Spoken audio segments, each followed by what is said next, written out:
It cannot discriminate by withholding the same common benefit from all pupils wanting to transfer out of public schools. Last week's decision moves much closer to that sweeping requirement. All parents, not just tuition town parents, must be given their choice of approved public schools, non-sectarian independent schools, and sectarian independent schools. More on this tomorrow. This is John McClory. Thanks for listening. The Brady Farkas Show is produced and funded by WDEV and the Radio Vermont Group. We welcome listener feedback. Email your comments to wdev@radiovermont.com. The teams you care about. Mac Jones is good. That's not the question. The question is he good enough to win repeatedly in this loaded AFC? The stories that matter to you. If I'm Xander Bogaerts, I need 3 things in order to get over that insulting contract offer. This is your home for New England sports. Jason Tatum, superstar. Book it. This is the Brady Farkas Show on WDEV AM, FM, and WDEVradio.com.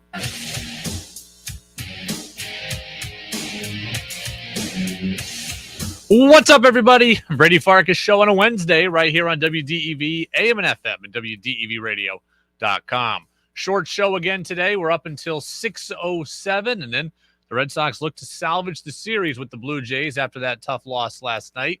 Tom Caron and I broke it down in full earlier this morning. We talked, that interview is already available on the Brady Farkas Show podcast channel on Apple Podcasts, Spotify, and WDEVradio.com. We will play you back some of the clips here as we lead up until that pregame show at 6:07. You're going to want to get in on the Napa Morrisville, Napa Waterbury text line. That's 802-585-3026. Your locally owned Napa stores in Waterbury and Morrisville. Facebook Live, YouTube Live, my Twitter account. We will take your comments anywhere today. 5, 4, 3, 2, 1. And here we go. And the opening thoughts on the Brady Farkas Show are brought to you by Sticks and Stuff and Swanton Lumber. They are Vermont's most complete locally owned home center with locations in Enosburg, Derby, Middlesex, St. Albans, and at Swanton Lumber. They're online at sticksandstuff.com.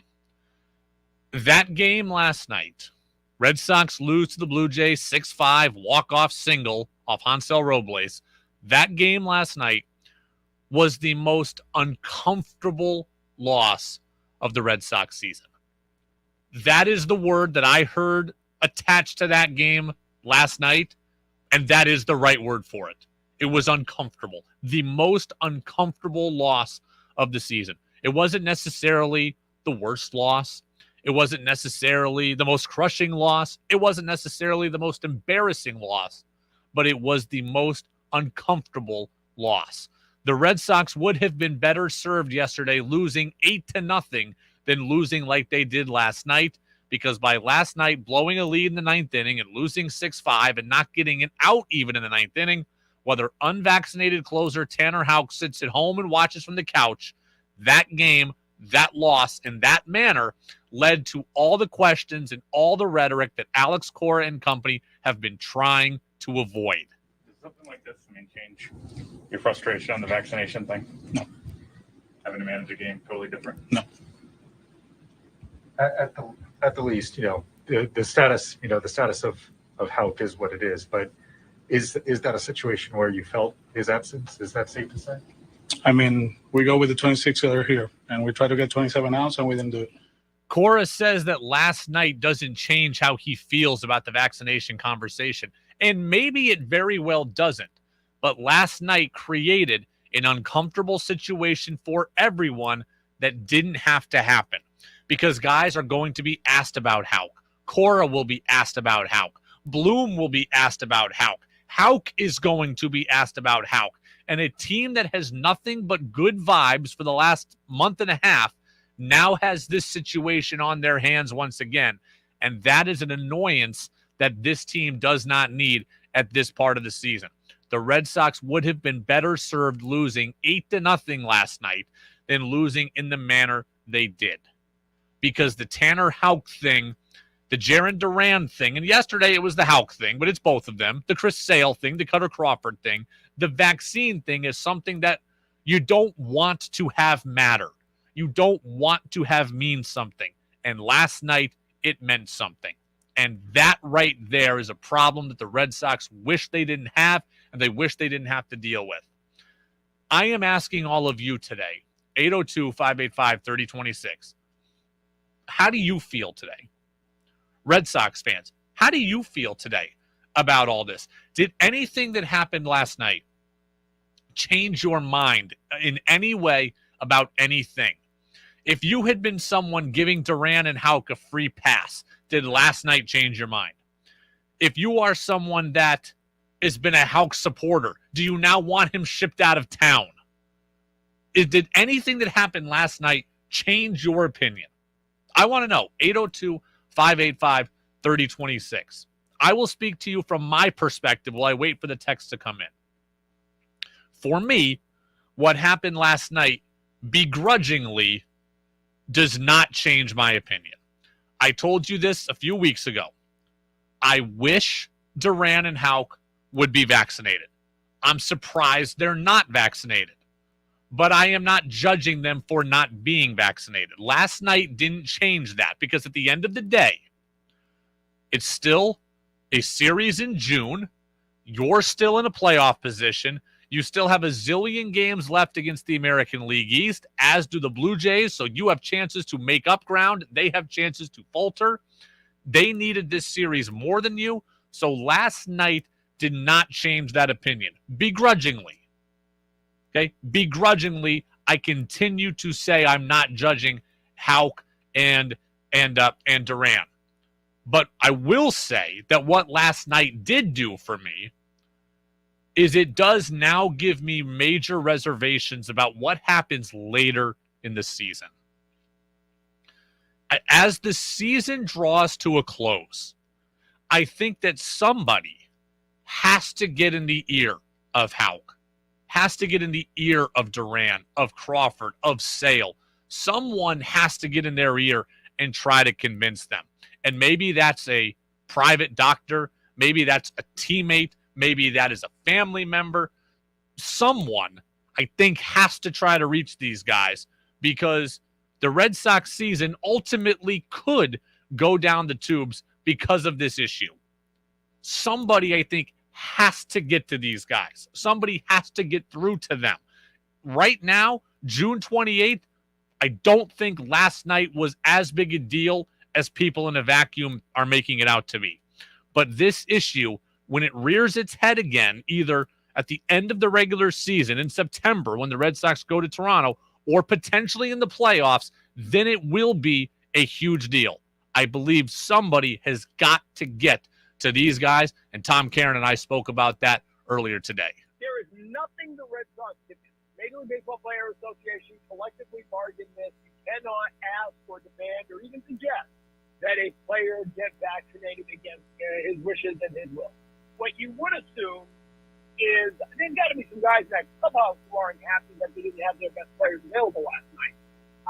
Maybe internal pressure to some of these guys, but look around you. Look at the people you work with. Look at the people you know. Not everybody's on board with this, and I'm sure it's different in clubhouse. I'm not changing my stance on this as far as this series goes. But again, last night was a crystallization of how big an issue this might be in the future. End of the season, that matchup in Toronto could be huge. Do you want to be without these four players? Could see them in the playoffs, potentially in Toronto. Do you want to do this without these four players? Now, Alex Cora just now, I'm just reading on Twitter, apparently said he's willing to bet that the vaccine will not be an issue later in the season. How is it going to become not an issue? I don't know. I'm happy to hear that, but I don't know. Yesterday, to me, I don't think is the issue that everybody is making it out to be, but it will be an issue later in the year if it potentially derails your season. I mean, I ask how you feel because it's all over the place on social media. Lou Merlone is already saying who says no to trades involving Houck. Can you ship out Houck for this guy? I got Dan Shaughnessy who says yesterday that was the most richly deserved loss ever. The anti-vax closer is back enjoying personal freedom while the Red Sox blow a 5-4 lead in the ninth, and everybody is evidently okay with Tanner Houck quitting on the team. everybody is okay with Houck quitting on the team. That's an interesting way of putting it. I didn't say I was okay with it. I just said I wasn't judging it.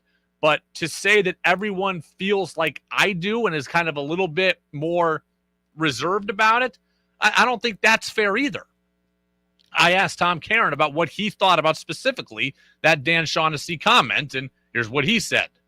If you go look at the reactions and the responses to the things I posted on Twitter, there were a lot of really angry Red Sox fans that they lost that game because of one guy's choice. Now listen, at the end of the day, it is his choice. Like the rest of the country, he has the right to decide whether or not he's getting vaccinated.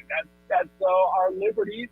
But there's a difference between your personal liberties as seen by the government and what you're willing to do to help the team. So, I am being more lenient on Houck and Duran. I don't think everybody is. Dan Shaughnessy saying everybody's okay with it. Now, Tom Caron's telling you everyone's not okay with it. I believe that I am in the minority here.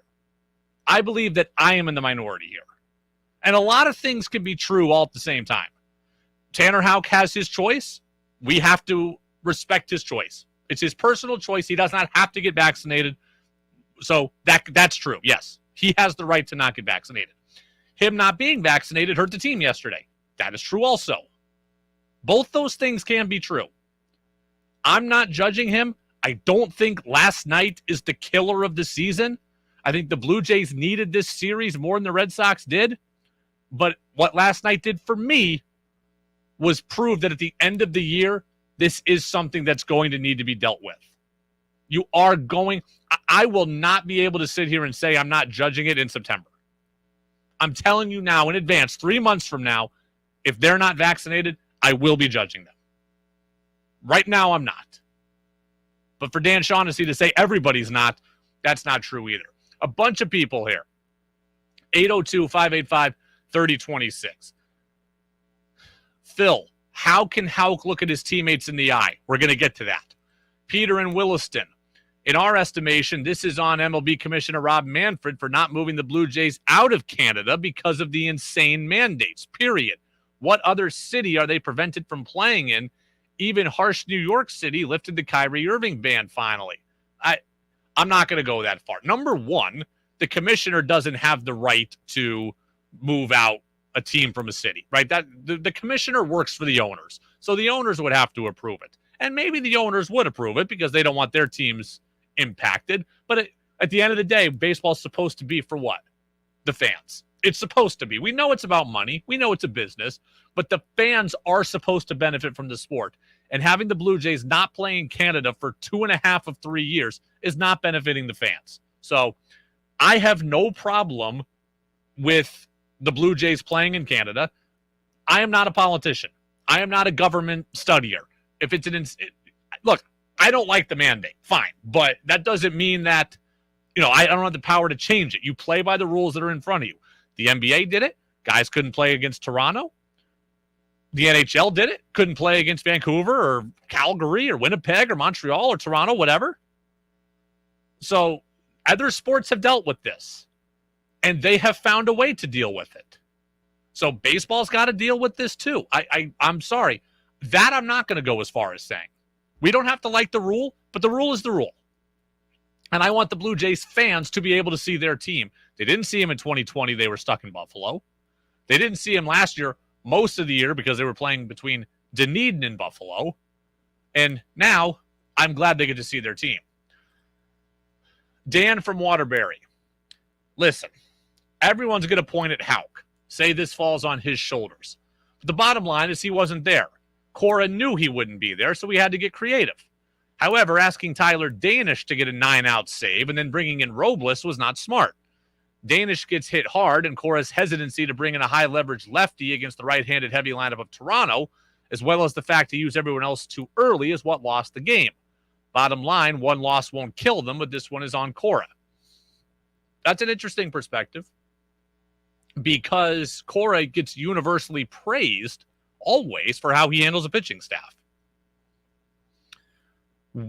First off, and it's a minor correction, so to Dan, he didn't ask Danish to get a 9-out save. He asked Danish to get 6 outs, right? Schreiber pitched the 7th. So Waka goes the 5th, Brazier goes the 6th, Schreiber goes the 7th after they've tied the game at 4, right, on the Ref Snyder homer. Then Danish gets the 8th, and then Danish starts the 9th. That I believe I'm remembering that correctly.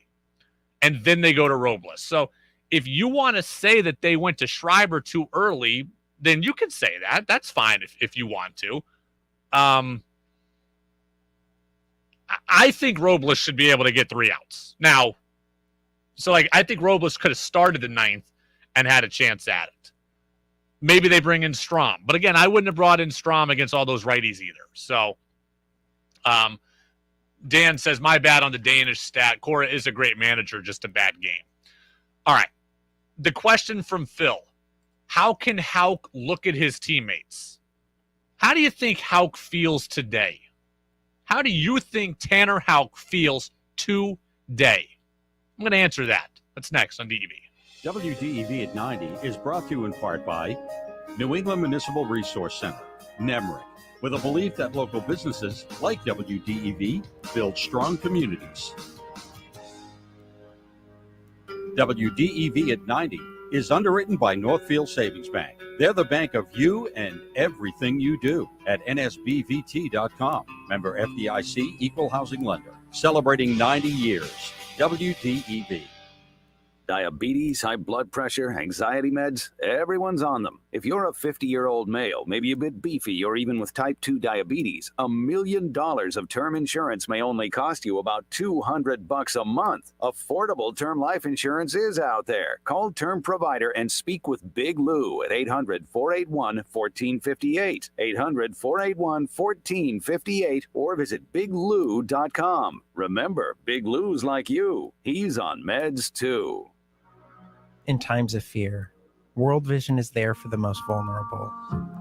For the last 70 years, we've been standing with kids and families through natural disasters, war, and disease, delivering life-saving aid and helping rebuild lives. And with every act of courage, faith, and love, we do more than just stop the spread of fear. We replace it with hope. Learn more at worldvision.org. Folks, Dan and Pat Keene here at Lamoille Valley Chevy. We want you to know that now's the time to order for less at Lamoille Valley Chevy. Tell them, Pat. Thanks, bro. Folks, at Lamoille Valley Chevy, business is really strong, and we're retail ordering new vehicles for less. Right now, Chevrolet is going through model year changeovers, and we are still accepting orders for the entire lineup of Chevy car trucks and SUVs. Not only will our customers be at the front of the line when the new models roll out, but they will be paying less at Lamoille Valley Chevy, too. And here's why. Right now, when you order your new Chevy from Lamoille Valley, we will take an additional $1,000 off MSRP, and that is on top of factory incentives and huge trade allowances. And speaking of trade, as always, our lot at Lamoille Valley Chevy is packed right now with clean, late-model pre-owned cars, trucks, and SUVs. We are making deals to sell them down. Shoppers, if you need a vehicle today, we just had 3 truckloads of new Chevy trucks and SUVs arrive this week. So come on down before they're gone. You heard, Pat. Order for less and save money today at Lamoille Valley Chevy, located just past Stowe and Morrisville in the beautiful town of Hyde Park, Vermont. The Brady Farkas Show now has an interactive text line, so reach out now at 802-585-3026. Now it's back to the Brady Farkas Show on WDEV AM, FM, and WDEVradio.com. Welcome back in. Brady Farkas Show right here on WDEV, AM and FM, and WDEVradio.com. I want to answer the question. We got it multiple times at the commercial break. Phil in Middlesex, Scott in Heinsberg all want to know how Houck looks at his teammates today. So I ask you this question also on the text line, 802-585-3026. How do you think that Tanner Houck feels today? That's one. And two, how do you think his teammates feel today? How do you think Houck feels? Not how would you feel if you were Houck, but how do you think Houck feels today? And how do you think his teammates feel today? I'm going to start with Houck, because that's the one we're getting asked about most here. I think that Tanner Houck is upset that this happened this way because now the spotlight goes back on him. I don't think that Tanner Houck feels guilty. I don't think that Tanner Houck feels like he let the team down. I really don't think he thinks that. And I don't necessarily think that makes him selfish, but I don't think he feels guilty. I don't think he feels like the bad guy here. I don't think he regrets not getting vaccinated. I think that Tanner Houck today feels upset because he is now inconvenienced. That's what I think Tanner Houck feels today. I think he feels inconvenienced, and therefore that is making him annoyed and upset. That's honestly how I think that Houck feels today. If they had gone and swept this series and won every game 10-2, and this was never an issue, Houck would have been thrilled. If they had gone and lost every game 10-2, and this was never an issue, he wouldn't have been thrilled they got swept, but he would have been happy that the spotlight wasn't on him. I mean, now Houck has the spotlight on him, and I don't think he wants it. I think he's disappointed that he has put the target on his back. Generally, this is just in my experience, maybe you've felt something different, but in my life, there are people I know who are not vaccinated. Okay? We all know somebody, right? I know people in my life who are not vaccinated. Generally, the people who have not gotten vaccinated do not like to be inundated with talking about the vaccine. And that is what Tanner Houck is now going to be inundated with.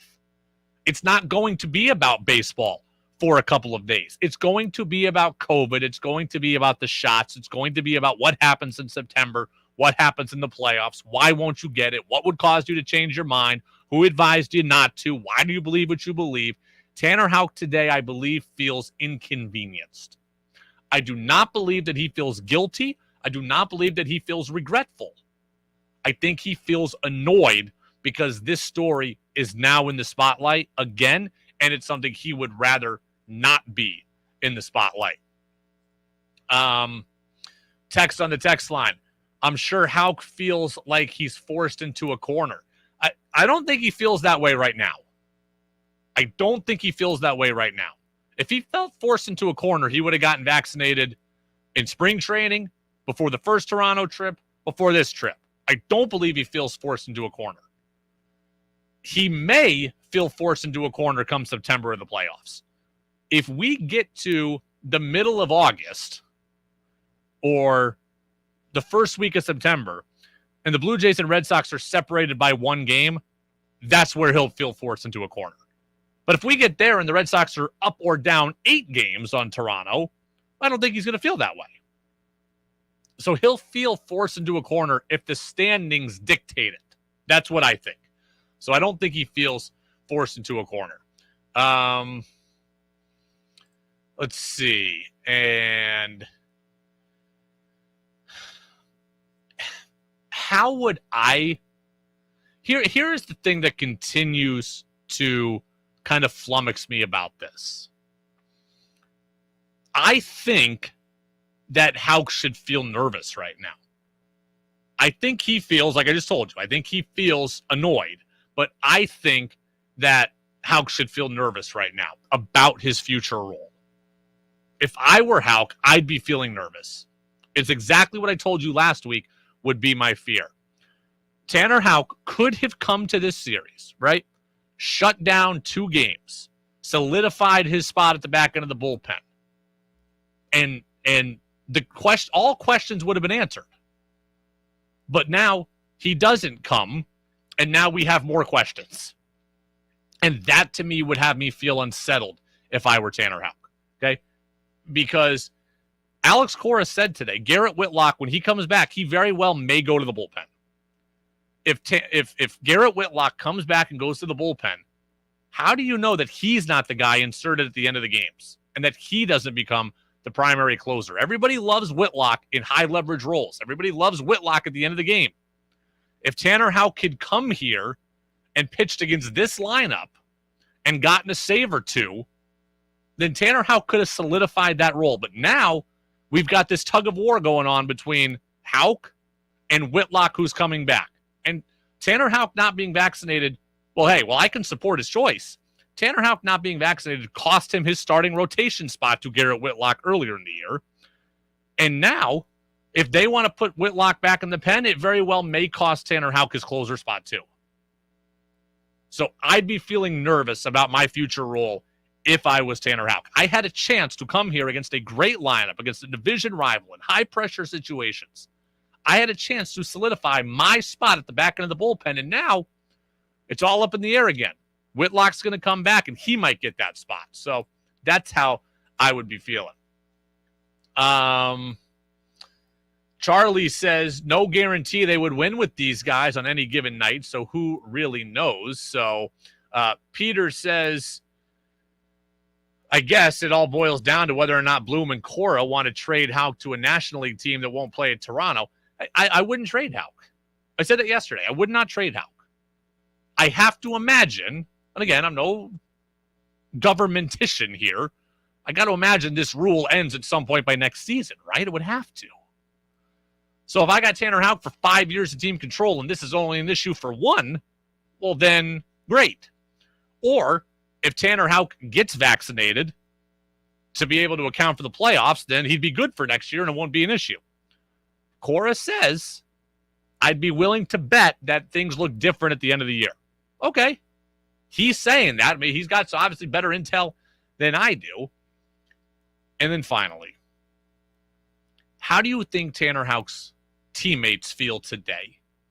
How do you think they feel today? 802-585-3026. I'll say this. I think this is going to disappoint a lot of you. But I think that Tanner Houck's teammates are largely okay today. Maybe you think they shouldn't be. Maybe you think you wouldn't be. But I have to think that Tanner Houck's teammates are largely okay today. Players are very good at staying out of other players' personal business because they don't want players in their own personal business. Players don't talk publicly about guys' families. Players don't talk publicly about guys' money. When a guy holds out, you don't really hear anything from his teammates criticizing him, right? It takes a whole lot for a teammate to criticize someone who's holding out. So when it comes to someone's dollars, hey, guy who's holding out's hurting the team. You never hear about it. Players stay out of other players' money. Guy goes on paternity leave for 3 days when the team, when they could use him only being gone for 1. You never hear a guy talk about that either, right? Derek White of the Celtics leaves the Eastern Conference Finals to go on paternity leave. His teammates all publicly supported him. You're not going to, guys don't talk about guys' families. Guys don't talk about guys' money. Guys stay out of guys' business for the most part. And this, I think, falls right in line with that. I do not think you're going to hear Red Sox fans or Red Sox players certainly not publicly complaining about this. And I think they're just going to look at Houck the same way they always have. They might look at it differently in September also. In fact, they probably would then. But for a series in June, the players just stick by the code. Don't talk about my money. Don't talk about my family. Don't talk about my health. And I won't talk about yours. And then, let's also understand this, right? Athletes are full of cliches. They always have been. I think athletes look at this like next man up, right? Next man up. Hey, we got the guys in here. Somebody's got to step up. You saw it yesterday, right? Duran's out. Ref Snyder homers. The Red Sox showed yesterday that other guys can make plays and that other guys are capable of stepping up. So the line of next man up or the line of we got the guys in here, it was proven true yesterday. It just wasn't proven true at the back end of the bullpen. I think guys think they can just patch up holes. And in the course of 1 of 162, they're not, or 3 of 162, they're not really worried about missing one guy. So you all want the players to be furious at Houck? I don't think they are. You take care of your house, and I'll take care of mine. That's kind of how players generally feel. Again, come the playoffs, they might feel differently. In fact, I think they would. But right now, I think these guys are largely okay with things and largely supporting him. I'll be very interested to talk about all this with Buster Olney tomorrow of ESPN as well and kind of get his opinion on what I am saying today. Text comes in on the text line. We appreciate your breakdown of this issue because it crisscrosses the threshold of sports and politics. No easy dance. You've done a good job balancing the perspective. Well, thank you very much there to that texter. Real quick, I want to remind everybody that our own Lee Cattell is going to be broadcasting live from Legendary Maple and Ice Cream in Williamstown. That's Saturday from 2 to 4. He'll be trying out some new flavors, including vegan and dairy-free options. That's WDEV and our own Lee Cattell at Legendary Maple and Ice Cream next to the Pump and Pantry in Williamstown, Saturday from 2 to 4. So, again, tomorrow we're going to talk about a lot of this with Buster, see if he agrees with me on how players feel and how Houck feels. That'll be tomorrow on the show. Get you the Red Sox lineups for this Game 3 as they look to salvage the series. It's next on DEV. Head to Waterbury on July 8th and 9th for the Waterbury Arts Fest. It kicks off with a Friday night block party headlined by The Grift. Gates open at 5 p.m. and this classic street dance includes a fabulous beer garden and a food truck court to keep you dancing under the stars. Come back the next day from 10 a.m. to 4 p.m. for the Saturday Arts Market with over 100 booths of arts and crafts of all kinds, family activities, and more. Plus main stage music and dance shows and a tasty food truck court. The Waterbury Arts Fest will be held at a new location on Railroad Street. Our grand sponsor is VSECU. Learn more and view the full schedule at waterburyartsfest.com. This summer, Bridgeside Books is spearheading our first One Town, One Book community initiative to get everyone on the same page. Come into Bridgeside to buy your copy of The Tree House on Dog River Road, a story set in Waterbury and written by local author Catherine Drake. Learn more at bridgesidebooks.com. Having a family party or company event? Paprika Catering Company offers handcrafted empanadas made with local and fresh ingredients. Reach out to Jackie and Jen at paprikacateringcompany@gmail.com today to find out about our next pop-up event. Thursday night, it's Scout Night at the nation's site of excitement, Thunder Road. All Scouts in uniform admitted free with kids' rides in the race cars from 4 to 5 o'clock.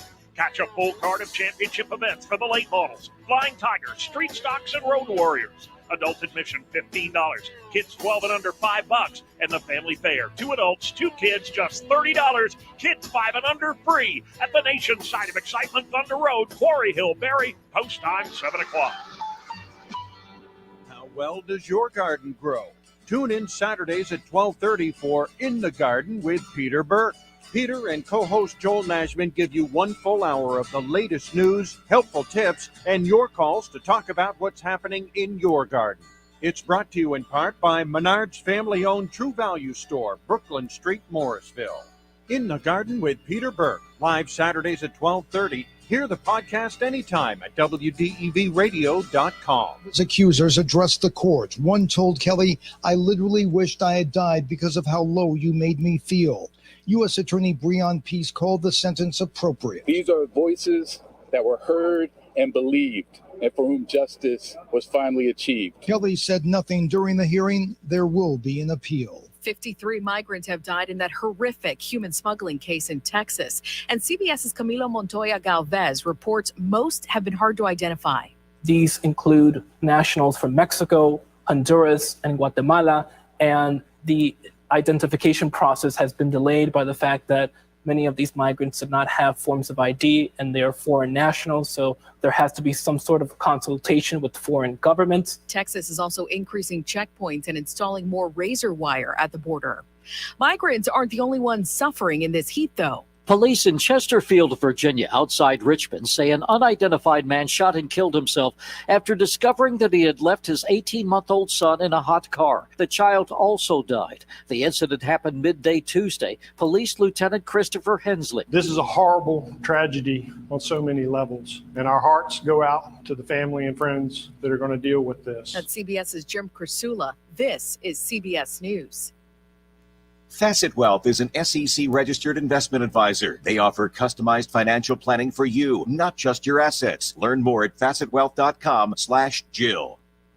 Do you know what people see when they Google you? Search engines don't always get it right. And when they're wrong, it's your reputation on the line. So what do you do when you don't agree with your search results? Call Reputation Defender at 800-401-6681. Reputation Defender is one of the most trusted names in online reputation repair. We have over a decade of experience in fixing people's search results, and we can help you too. Using cutting-edge approaches, Reputation Defender pushes unflattering information down to lower pages of your search results, where few people ever look. We also promote the good stuff so that it rises to the top, letting you put your best foot forward. Your good name is too valuable to leave to the whims of a Google algorithm. You owe it to yourself to take control with Reputation Defender. Visit www.reputationdefender.com or call 800-401-6681 for free advice on your situation. That's 800-401-6681.